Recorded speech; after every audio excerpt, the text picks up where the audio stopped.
Sex की मांग अश्लील नहीं है, लेकिन जो समाज सेक्स की निंदा करेगा उस समाज में सेक्स की अश्लील मांग शुरू हो जाएगी।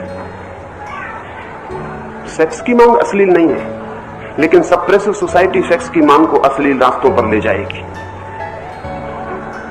खाना कोई, खाने की मांग कोई पाप नहीं है, लेकिन मैं एक ऐसे घर में पैदा हुआ जहां 16 वर्ष तक मैंने कभी रात को खाना नहीं खाया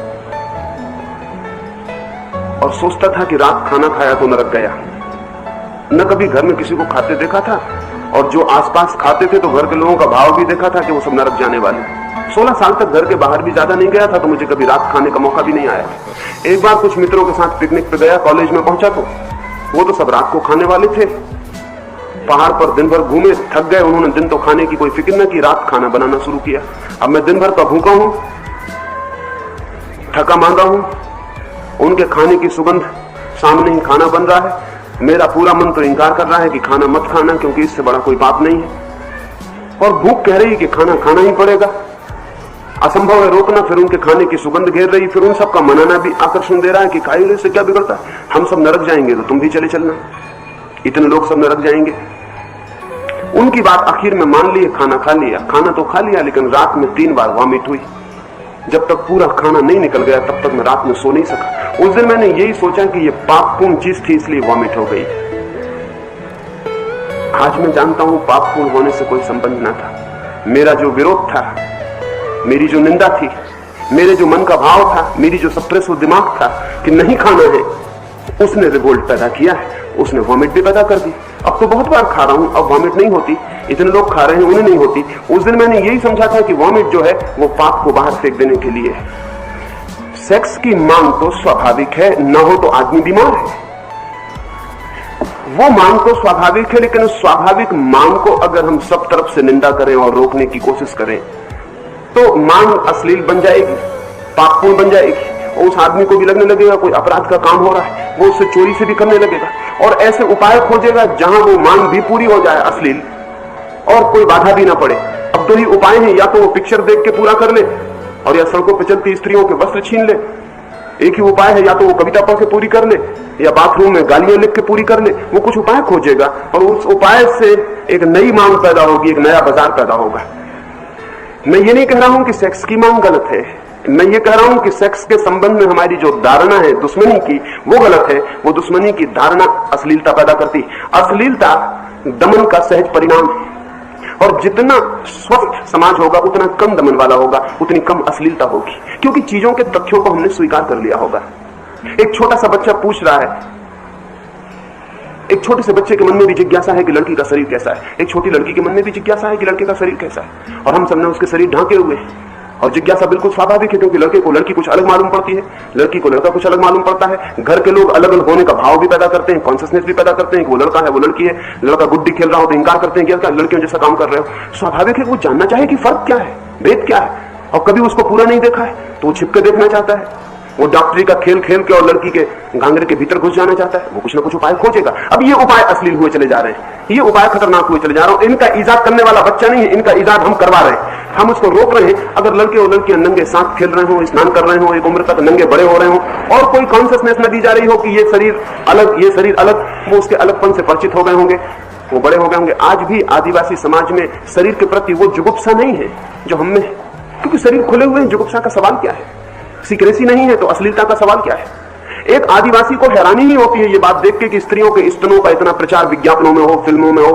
एक हैरानी नहीं होती कि मामला क्या है, ये दिमाग खराब हो गया लोगों का क्या? स्त्री के स्तन है तो ठीक बात है, इसमें मामला क्या है तब बढ़ाने का? और कालिदास से लेकर और सारे कवि स्त्री के स्तनों की चर्चा कर रहे हैं। महाकवि भी वही चर्चा कर रहा है, कालिदास भी वही कह रहे हैं, और सारे लोग वही कह रहे हैं। कालिदास को जंगल में फल लटके दिखाई पड़ते हैं तो भी यही दिखाई पड़ता है कि स्त्री के स्तनों जैसे फल लटके हुए। ये कुछ ना कुछ अस्वस्थ हो गई कहीं कोई बात, कहीं हमने ऐसा धक्का दिया है कि हमने परवर्षण का उपाय पैदा कर दिया। नहीं तो फल में फल दिखाई पड़ना चाहिए, फल से स्त्री के स्तन के देखने का क्या संबंध? कोई मामला नहीं समझ में आता, कोई एसोसिएशन नहीं दिखता। लेकिन हमने जब सब तरफ से रोका है तो माइंड नए नए मार्ग खोज रहा है, नई तरकीबें खोज रहा है और नए उपाय खोज रहा है। ये मांग हमारी जो शुद्धतावादी दृष्टि है उसने पैदा की। और मजा यह है कि वो शुद्धतावादी दृष्टि कहती है कि हम नियम इसलिए पैदा करते हैं कि आपको स्वस्थ कर सके, हम व्यवस्था इसलिए देते हैं कि आप गड़बड़ ना हो जाए, हम अनुशासन इसलिए बनाते हैं कि आदमी भटक न जाए, और उसके अनुशासन, उसकी व्यवस्था, उसके सारे नियम मिलके जैसा आदमी है उसको भटका रहे हैं। मैं ये नहीं कहता हूं कोई व्यवस्था ना हो, कोई नियम ना हो, मैं ये कहता हूं कि अभी जो व्यवस्था है अवैज्ञानिक है। व्यवस्था जरूर हो, नियम भी जरूर हो, अनुशासन भी जरूर हो, लेकिन वैज्ञानिक हो, क्योंकि इस व्यवस्था और नियम का ये आउटकम है जो हमें दिखाई पड़ रहा है। और मजा यह है कि हम सोचते हैं कि इस व्यवस्था को और मजबूत करो, तब ये रुक जाएगा। इसको हम जितना मजबूत करेंगे उतना ये बढ़ जाएगा। ये उसी से पैदा हो रहा है, ये उसी से संबंधित है। ये बात ठीक है कि कोई नियम जरूरी है समाज को चलाने के लिए, लेकिन जो नियम हमने आज तक बनाए हैं वो समाज को चलाने में कम, रोकने में ज्यादा साधक हुए हैं। ये भी सच है कि समाज में एक व्यवस्था, एक स्थिरता चाहिए, लेकिन स्थिरता का मतलब जड़ता नहीं है, और व्यवस्था का मतलब मार डालना नहीं। और आदमी की जिंदगी को सब तरफ से अगर इतने सींचों में बांध दिया जाए कि हिलना डुलना मुश्किल हो जाए, तो वो छलांग लगा के कूद पड़े और सब तोड़ दे, ये भी मुश्किल नहीं है, ये भी बिल्कुल आसान है, ये उसी से पैदा होगा। मेरी दृष्टि में हमारी अश्लीलता हमारी नैतिकता का फल है। सेक्स का नहीं कह रहा हूं, सेक्स का प्रदर्शन हमारी नैतिकता करती है, जैसी नैतिकता हमने बना रखी। इसका यह भी मतलब नहीं कि मैं ये कह रहा हूं कि कोई नैतिकता ना हो, इसका केवल मतलब इतना है कि जो नैतिकता अब तक है वो बहुत गहरे में अनैतिक है, उसके परिणाम अनैतिक है। नैतिकता पूरी बदलनी पड़ेगी, कुछ और ढंग से सोचना पड़ेगा। अगर बच्चे लड़कियों को नग्न देखना चाहते हैं, लड़कियां बच्चों को नग्न देखना चाहती हैं, तो नैतिक समाज वो होगा जो इसकी सरलतम सुविधापूर्ण व्यवस्था कर दे कि बच्चों को खुद अपने प्राइवेट रास्ते न खोजने पड़े। तो शायद एक बच्चा ज्यादा स्वस्थ पैदा हो सकेगा। जिज्ञासा उसकी पूरी हो गई, वो आगे बढ़ जाएगा, वो अटकाव नहीं रह जाएगा, वो उलझाव नहीं रह जाएगा, वो किसी तस्वीर में नंगा देखने की आतुरता छोड़ देगा। तस्वीर का नंगा होना अर्थहीन हो जाएगा, उसने नंगे लोगों को देख लिया है, तस्वीर में देखने की अब कोई जरूरत नहीं है। तस्वीर तभी तक सार्थक है जब तक सब्स्टिट्यूट है, और वो सब्स्टिट्यूट रहेगी। और हम डरते हैं कि कहीं जब नंगी तस्वीर इतना नुकसान कर रही है तो नंगी लड़की को देखना और नुकसान कर देगा। हमारे तर्क ये है, वो तर्क बिल्कुल गलत है। नंगी तस्वीर इसलिए नुकसान कर रही है कि नंगी लड़की को देखना असंभव है, नंगे लड़के को देखना असंभव है। हम एक दूसरे के शरीर से ही परिचित नहीं हो पाते, जो कि बिल्कुल सहज स्वाभाविक जिज्ञासा है, न कुछ अश्लील है न कुछ बुरा है। ये जो मांग हम पैदा कर रहे हैं, ये मांग हमारी पैदा की हुई है, फिर ये मांग का उत्तर भी आएगा ही। और अब चूंकि हर चीज की आदमी की भीतरी मांग का हर एक का शोषण संभव हो गया है, तो अब हम उसका शोषण भी करेंगे। अब हम ऐसी व्यवस्था से शोषण करेंगे कि शोषण भी जारी रहेगा, मांग मिटेगी भी नहीं। एक आदमी, एक समाज अगर बच्चों को नग्न रखता हो एक सीमा तक, 8-10 वर्ष की उम्र तक, जब तक वो नग्न बहुत अच्छी तरह परिचित हो जाएं और नग्नता पर कोई ऑब्सेशन और टैबू ना हो, तो हम पाएंगे कि नग्नता एक अर्थ में मुक्तिदायी है बजाय खींचने के। नग्नता आकर्षक नहीं, सुंदर भी बहुत नहीं, शायद उसे देख के विकर्षण ही पैदा हो सकता है, आकर्षण बहुत कम। लेकिन उसे हमने, और जब हम नंगी तस्वीर देखते हैं तो तस्वीर बहुत क्रिएटेड मामला है, उसको हम इस सारी व्यवस्था से बनाते हैं कि वो आकर्षक हो जाती है। फिल्म पे जो स्त्री हम देख रहे हैं वो स्त्री असली नहीं है, वो स्त्री 90% आदमी की इजाद है। उसकी सारी बनावट, उसका सारा सौंदर्य, उसके अंग का अनुपात, वो सब इजाद, वो सारी व्यवस्था है, वो सब फोटोग्राफी है, वैज्ञानिक टेक्निक है। और एक ऐसी स्त्री हम देख रहे हैं जिसको पहले ऋषि मुनि स्वर्ग में अप्सरा की देखा करते थे, अप्सरा को, अब हम उसको फिल्म में देख रहे हैं। ऋषि मुनियों को अप्सरा देखनी पड़ती थी क्योंकि फिल्म उपलब्ध नहीं थी, हमको फिल्म देखने को मिल गई, इसलिए अप्सरा की हमने फिक्र छोड़ दी। लेकिन वो जो अप्सरा जैसी स्त्री खड़ी हो गई वो नुकसान पहुंचाएगी, क्योंकि उसका एक बिंब हमारे मन में बनने वाला है, बनेगा ही, हमारी मांग भी वही है। और कोई असली स्त्री उस बिंब को पूरा नहीं कर पाएगी तो कठिनाई हो ही जाने वाली। कोई असली स्त्री न उतनी सुगंधित मालूम पड़ेगी, न उतनी सुंदर मालूम पड़ेगी, न उतनी अद्भुत मालूम पड़ेगी। असली होगी, ठोस होगी, शरीर होगा, शरीर में पसीना भी होगा, बदबू भी होगी, और सौंदर्य 2 दिन में फीका भी पड़ जाएगा। ठीक ही है, वो सौंदर्य ना फीका पड़ता, फासले पर है, दूर है। तो ये हमने जो नैतिक आरोपण से एक व्यवस्था पैदा की है, उस व्यवस्था से अश्लीलता आ गई, अश्लीलता से मांग आ गई। अब मांग को पूरा करना जरूरी हो गया, लेकिन पुराना नीतिवादी कहता है ये मांग से जो सप्लाई पैदा हुई ये बंद कर दो। उसका कहना है कि सप्लाई बंद कर देने से मांग मिट जाएगी। ये मुझे अवैज्ञानिक मालूम पड़ता है। मांग कैसे मिट जाएगी? नई मांगे पैदा हो जाएंगी, और खतरनाक मांगे भी हो सकती हैं। आज अगर कलकत्ते में यह हालत है कि सड़क पे चलती स्त्री का कपड़ा उतार ले, पूरी धोती उतार ले और उसे नंगा कर दे, गहने छीनने की हमने बात सुनी थी, पूरी धोती ही उतार ले और नंगी स्त्री को बीच सड़क पे छोड़ दें और उससे कहें कि जाओ पास में दुकान है वहां से धोती खरीद लेना। अगर हम चित्रों में मौका और किताबों में मौका नहीं देते तो ये हो सकता है, ये बढ़ेगा, इसकी संभावना बढ़ती चली जाएगी। स्त्री को धक्का मारना भी रसपूर्ण हो गया, हालांकि धक्का मारने में कोई भी रस नहीं हो सकता।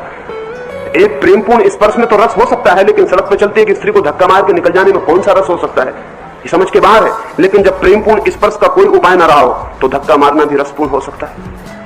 और एक लड़की पे एसिड फेंकना कौन सा अर्थ रखता होगा या कौन सी सेक्स से संबंधित होगा, इसकी कल्पना करनी मुश्किल है कि लड़की पे एसिड फेंकना सेक्स की किसी किताब में कभी नहीं सुझाया गया कि ये कोई सेक्स की रिलेशनशिप होगी। लेकिन अगर लड़की से दूर दूर रखोगे तो ये फल होने वाला है कि जो हमें इतने जोर से आकर्षित कर रहा है उसके पास भी नहीं जा सकते, उसको मिटा दो। ये विकृतियां पैदा होने वाली, ये परवर्शन पैदा होने वाली। हमारी नीति को और हमारे परवर्शंस को, हमारी विकृतियों को मैं एक ही चीज के दो हिस्से मानता हूं। और इसलिए परवर्शंस जो मांगे पैदा कर रहे हैं उनको मिटाने का सवाल नहीं है, परवर्शंस जहां से कार्स की तरह आ रहे हैं, ओरिजिनल सोर्स जहां से है उसे बदलने का सवाल है। मौलिक कारण हमारी नैतिक व्यवस्था है जहां से विकृतियां पैदा हो रही हैं। लेकिन पुराना नीति शास्त्री उस नैतिक व्यवस्था पर संदेह भी नहीं उठने देना चाहता। आप एक और बात कहे, वो बहुत बढ़िया है। आप कहे कि D.H. लॉरेंस की किताबों को पढ़ के कई स्त्रियों को लगा कि हमने तो कोई सेक्सुअल ब्लिस अनुभव ही नहीं की, और पहले उनको बिल्कुल नहीं लगा था। इसमें थोड़ा सोचने जैसा है। पहले उनको बिल्कुल ना लगने का कारण ये नहीं था कि उनको आनंद मिल गया था, जो उनको मिल रहा था उसको ही वो आनंद समझे हुए बैठी थी, जो मिल रहा था। लेकिन वो आनंद लग नहीं रहा था, लेकिन किसी आनंद का कोई पता ही नहीं था, कोई बोध ही नहीं था। लेकिन बहुत गहरे अनकॉन्शियस में मांग तो रही होगी कि ये आनंद नहीं है, एक बोर्डम है रोज की जो हो रहा है। D.H. लॉरेंस को पढ़कर उनको पहली दफा पता चला होगा, पहली दफा कंपैरिजन पैदा हुआ होगा, और उनके पूरे चित्त में कहा होगा कि नहीं वो आनंद नहीं था। मैं नहीं कहूंगा कि D.H. लॉरेंस पढ़ के नुकसान हुआ, मैं कहूंगा उनकी चेतना का विकास हुआ, जो अचेतन था वो प्रकट हुआ, बिल्कुल प्रकट हुआ। और उन स्त्रियों को जानना चाहिए कि वो आनंद नहीं था, तो शायद स्त्रियां वो व्यवस्था कर सके जहां आनंद मिल सके। अधिकतम स्त्रियों को सेक्सुअल क्लाइमेक्स कभी मिलता ही नहीं, उन्होंने कभी अनुभव नहीं किया उस चरम अनुभव का जो संभोग से उपलब्ध होना चाहिए, मगर उन्हें पता भी नहीं, क्योंकि दूसरा कोई सवाल भी नहीं। अंधे आदमी को अगर आंख वाले न मिले तो शायद वो यही समझता होगा कि यही होना स्वाभाविक है। सिमोन वेल ने लिखा है कि उसको 30 साल की उम्र तक सिर में दर्द बना रहा, वो कभी मिटा ही नहीं, पर उसे पता ही नहीं था, क्योंकि वो बचपन से साथ ही चल रहा था। जब पहली दफा मिटा तब उसे पता चला कि मर गई। ये 30 साल तो मेरी खोपड़ी गर्म थी, लेकिन वो 30 साल गर्म थी तो पता कैसे चलती। जिन स्त्रियों को D.H. लॉरेंस को पढ़ के पता चला, वो अगर आनंद में होती तो पता नहीं चल सकता था। वो शायद यही कहते कि ठीक है ये आनंद हमने पाया, या वो ये कहते हैं कि D.H. लॉरेंस फिजूल की बातें कर रहा है, हम तो इससे बहुत गहरा आनंद पा ही चुके हैं। लेकिन उनको यह लगा कि हमारा सब व्यर्थ था, वो आनंद नहीं था। मैं मानता हूं वो ठीक ही लगा। अधिकतम स्त्रियों को सेक्स से कोई आनंद नहीं मिल रहा, इसलिए अधिकतम स्त्रियां सेक्स के प्रति एक अरुचि जाहिर करती हैं जो पुरुष जाहिर नहीं करते। सच बात यह है कि पुरुष और स्त्री के क्लाइमेक्स में कुछ प्राकृतिक गड़बड़ है। पुरुष का क्लाइमेक्स बहुत जल्दी आ जाता है, स्त्री का क्लाइमेक्स थोड़ी देर से आता है। पुरुष निपट जाता है, तब तक स्त्री क्लाइमेक्स पे पहुंचती ही नहीं। और जो नीतिवादी लोग हैं, उन नीतिवादियों ने उपद्रव पैदा किया है, उन नीतिवादियों की वजह से उपद्रव पैदा हुआ। उसके कारण असल में स्त्री के लिए जिसको सेक्स फोर प्ले कहते हैं उसकी जरूरत है बहुत देर तक। एकदम से सीधा संभोग किसी भी स्त्री को सुख नहीं दे सकता, उसको आधा घंटा घंटा भर फोर प्ले की जरूरत है कि पुरुष उसके शरीर से खेले, सिर्फ संभोग में न चला जाए सीधा।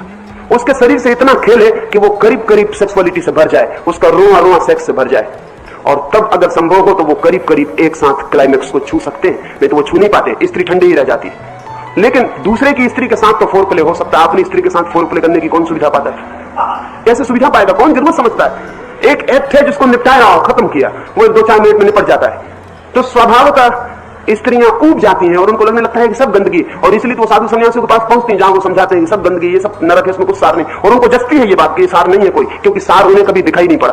पुरुषों को ये बात इतनी नहीं जचती कि सार नहीं है, पुरुषों को कुछ सार दिखाई पड़ा। लेकिन अगर स्त्री ठीक चरम स्थिति में न पहुंच सके, जिसको पीक एक्सपीरियंस कहते हैं, अगर वहां तक न पहुंच सके तो पुरुष का भी आनंद पूरा नहीं होता। अरे ये तो वो यूट्यूबर विशाल